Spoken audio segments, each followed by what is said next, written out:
This is not the image China wants ahead of the Olympics. The protests are in New Delhi, but the demonstrations are outside the Chinese embassy. Tibetan exiles marking the anniversary of a failed uprising.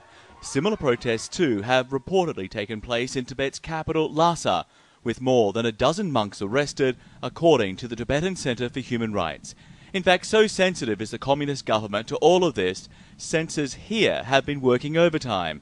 In India, Tibetan protests against Chinese... On the left, CNN's regular broadcast. On the right, the blacked-out screen seen by viewers in mainland China.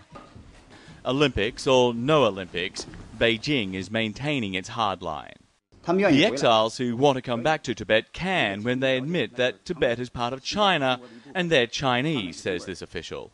Communist forces invaded Tibet in 1950.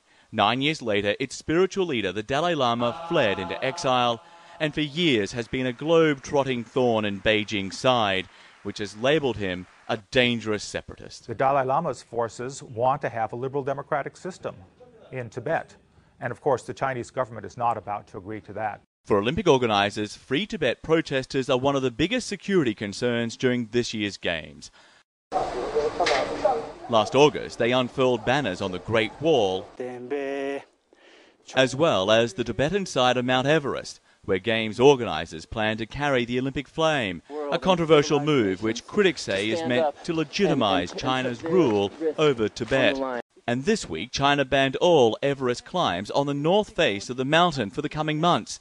A letter sent to expedition companies cites increasing environmental pressures and does not mention the Olympic torch.